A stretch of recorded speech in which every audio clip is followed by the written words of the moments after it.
Diascofoot, le miroir du football de la diaspora congolaise.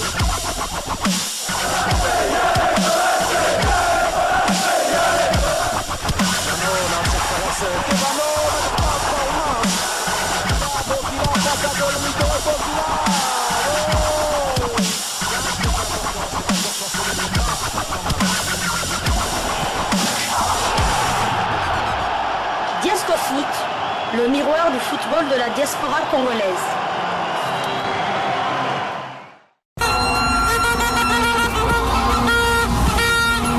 La Côte d'Ivoire, de nouveau championne d'Afrique. Les éléphants ont remporté leur Coupe d'Afrique des Nations, la 34e édition. Hier, en battant en finale le Nigeria sur le score de 2-1 au stade Alassane Dramane Ouattara d'Ebimpe à Abidjan. Mesdames, Messieurs, bonjour et bienvenue dans ce nouveau numéro du journal de la CAN. Ils ont organisé, ils ont remporté Sylvie Meyamwabi, comme il le disait, c'est notre CAN. On part si on veut, on revient quand on veut et on gagne. Bonjour Jonathan Massiala, bonjour également à tous les auditeurs. Tout est bien, qui finit bien. La Côte d'Ivoire donc qui remporte une 3e étoile. Ça faisait 40 ans pour cette formation qui avait organisé la Coupe d'Afrique des Nations en 84. Malheureusement, elle avait été éliminée dès le premier tour. Cannes raflée d'ailleurs par le Cameroun et ça leur est resté au travers de la gorge. La Côte d'Ivoire voulait en tout cas laver l'affront subi 40 ans plus tôt. C'est chose faite qu'elle remporte cette Coupe d'Afrique des Nations puisqu'elle a montré du caractère. Parcours compliqué donc pour les nouveaux champions d'Afrique, les éléphants de la Côte d'Ivoire qui ont montré du caractère, comme vous l'avez dit, durant tout ce parcours, éliminés presque après la défaite 4-0 face à la Guinée équatoriale sauvée par le Maroc qui a battu la Zambie sur le score d'1-0. 8e de finale, victoire face aux champions d'Afrique en titre, les Sénégalais, 1 but partout et victoire à la séance des tirs au but. Et il y a eu ensuite cette victoire face au Mali, 2-1, la victoire face à la RDC, 1-0, une victoire renversante en finale contre le Nigeria, 2-1, Franck Kessié à la 62e minute et Sébastien Haller à la 81e minute en donnant la victoire à la Côte d'Ivoire qui était pourtant menée dès la 38e minute par le Nigeria qui avait ouvert le score par William Trost et Kong. Voilà donc une équipe ivoirienne qui a eu en son sein des cadres anciens même comme Gradel qui était déjà présent en 2015. Il y a eu aussi un de nouveaux cadres, Sébastien Haller, très important dans ces derniers carrés, Franck Kessié qui était important, mais pas que des cadres, pas que de grands, mais aussi un jeune qui a été d'ailleurs désigné homme du match de cette finale. Il s'agit de Simon Adingra, la nouvelle pépite ivoirienne qui n'en revient toujours pas d'avoir remporté cette Coupe d'Afrique des Nations pour sa première participation à la CAN. On l'écoute. C'est incroyable. On l'a fait devant notre public. Je suis très heureux ce soir. Bravo la Côte d'Ivoire, bravo à mes coéquipiers. On l'a fait. Je ne sais pas quoi dire. On a galéré comme on l'a dit. On était dans les difficultés. Et voilà, on a eu le mental pour revenir à tout moment. Et aujourd'hui, on est champion d'Afrique. Ma première participation à la CAN, je suis champion. Et merci Dieu. Je dois dédier le trophée à mon papa qui est décédé en l'an 2016. Je vais partir pour lui et malheureusement, il n'a pas vu ce que son fils est devenu aujourd'hui. Voilà, c'était là Simon Adingra qui a rappelé Sylvie ses parcours difficiles. Personne ne pouvait imaginer voir la Côte d'Ivoire rafler ses titres après le 4-0 face à la Guinée équatoriale. La Côte d'Ivoire, on va le rappeler, qui n'a mené au score que 2 fois. C'était lors du match d'ouverture face à la Guinée-Bissau et en demi-finale face à la RDC.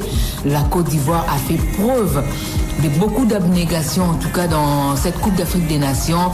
Même quand elle était nulle part, elle a réussi à s'en sortir, surtout dans cette phase éliminatoire où on a eu l'impression qu'il y avait une autre équipe de la Côte d'Ivoire, comme si le 27 qui était là depuis les débuts avait une force supplémentaire qui jouait avec eux. Et voilà qu'elle remporte son trophée, son 3e trophée. C'est en tout cas mérité sur l'ensemble de la phase à élimination directe et non de la première phase qui a été plutôt décevante pour les éléphants. La joie à Abidjan, la joie en Côte d'Ivoire après ses 3e titres de champion d'Afrique remporté par les éléphants. On va écouter la réaction d'une portrice de la Côte d'Ivoire interrogée par Genovic Pouambaya. La joie est tellement immense que vraiment, les mots nous manquent. Nous sommes très heureuses. Est-ce que vous vous voyez au début de la compétition arriver On pensait même pas, mais c'est grâce à Dieu qu'on a pu arriver là et on lui dit merci.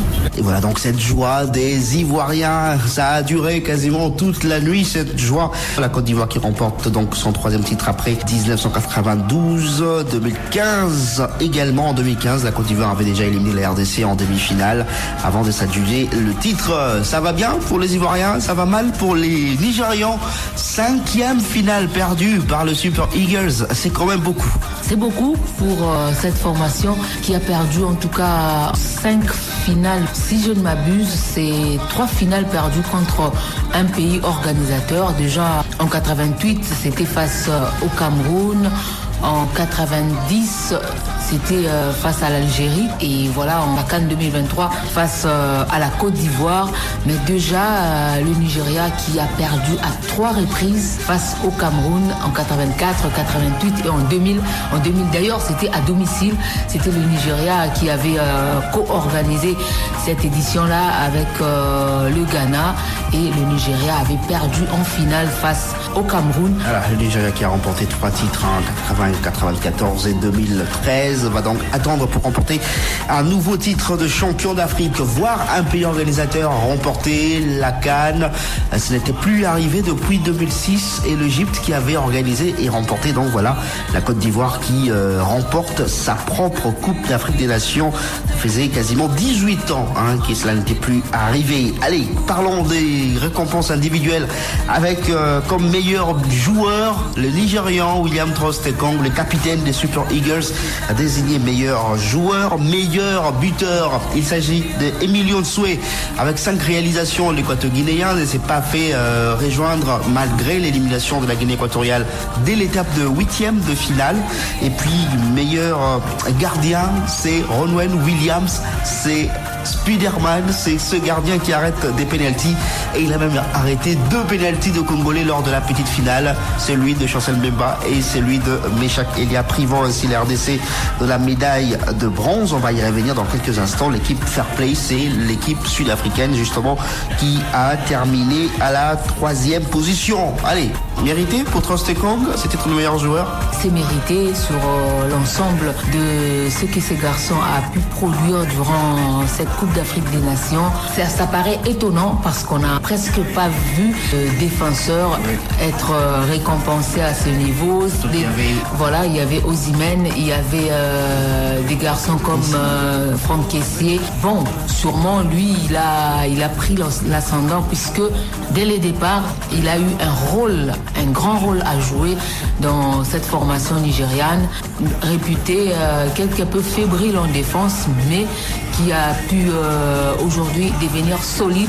Avant cette finale, le Nigeria n'avait encaissé qu'à 2 reprises sur penalty face à l'Afrique du Sud et ce premier but pris par les Super Eagles contre la Guinée équatoriale. Donc voilà, je pense que c'est mérité pour lui. Il a 3 buts marqués. Il est le meilleur buteur du Nigeria dans cette CAN. Voilà, et la RDC qui n'a donc pas réussi à remporter une médaille de bronze comme ce fut le cas en 98 et 2015 après une petite finale. Les Congolais, on l'a dit, battus par les Sud-Africains lors de la petite finale au tir au but 6-5 après 0 but partout à la fin du temps réglementaire.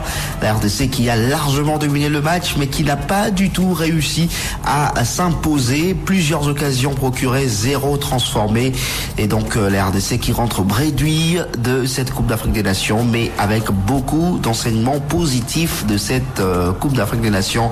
Un parcours inattendu. On va écouter le capitaine Chancel Mbemba, j'ai dit, qui a manqué son tir au but, le 5e de la RDC. Il pouvait donner la victoire à la République démocratique du Congo. Il est déçu, oui, pour lui, mais surtout pour ses jeunes coéquipiers qui découvraient pour la plupart la Coupe d'Afrique des Nations. Ils étaient 20 à jouer leur première Coupe d'Afrique des Nations. On écoute Chancel Mbemba au micro de Sylvie Meillard. Personnellement, moi-même, il n'y a pas de regret. Parce que moi, ma vie, c'est comme ça. Quand je tombe, il faut que je relève direct. Ça fait mal pour les jeunes frères. Première CAN, il fallait qu'ils rentrent avec une médaille. Mais dans la vie, c'est Dieu lui-même, il a décidé. La fois dernière, j'ai marqué. Aujourd'hui, Dieu ne l'a pas permis.